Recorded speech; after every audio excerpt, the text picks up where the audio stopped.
بسم اللہ الرحمن الرحیم۔ السلام علیکم۔ پاکستانیوں کو میرا خیال ہے یہ نہیں پتہ، لیکن انڈیا والے در جا رہے ہیں دبئی میں، اور وہ کس طرح جا رہے ہیں پابندی کے باوجود وہ آپ کو بتائیں گے۔ اس کے علاوہ فلائٹس کی بھی اپڈیٹ بتائیں گے۔ سب سے پہلے تو آپ کو بتاتے چلیں، اگر آپ کے پاس بزنس ویزا ہے، انویسٹر ویزا ہے دبئی کا یا یو اے ای کا، تو آپ لوگ بھی اپنے ملک سے ہی، انڈیا سے تو لوگ جا رہے ہیں۔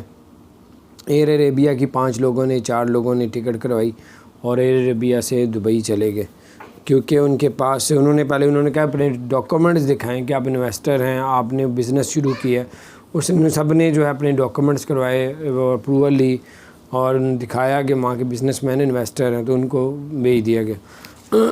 اسی طرح پاکستانیوں کو نہیں پتہ، جو اگر آپ وہاں بزنس کرتے ہیں چھوٹا بڑا کوئی بھی، تو آپ اپنے ڈاکومنٹس دکھائیں کہ میرا یہ کاروبار ہے، یہ میں نے وہاں رجسٹریشن کروائی تھی، یہ میں وہاں ٹیکس پے کرتا ہوں، یہ میں نے کاروبار کیا تھا، تو وہ سارے ڈاکومنٹ دکھائیں، آپ ٹکٹ کروا کے جا سکتے ہیں۔ اسی طرح گولڈن ویزے والے بھی جا سکتے ہیں۔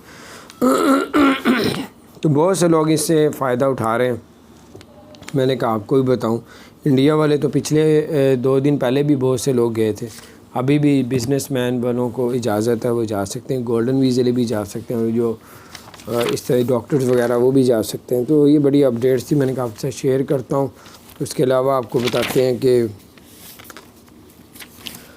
نیپال نے جو ہے پابندی اٹھا دی ہے فلائٹس پہ، پہلے پابندی لگائی تھی عرب پہ، یو اے ای پہ، دبئی پہ، وہ پابندی آج اٹھا دی ہے، اب آپ لوگ جا سکتے ہیں دبئی سے، شارجہ سے، ابو ظہبی سے نیپال جا سکتے ہیں۔ تو بہرحال، اور اس کے علاوہ خبر چاہے کہ اب گولڈن ویزا جو ہے ہر بندہ اپلائی کر رہا ہے، اور اگر 10 کیٹیگریز رکھی ہیں انہوں نے، اس میں آپ شامل ہوتے ہیں، گولڈن ویزے کے لیے اپلائی کریں، صرف 200 سے 250 درہم اس کی فیس۔ اپنا خیال رکھیں، چینل کو سبسکرائب کریں۔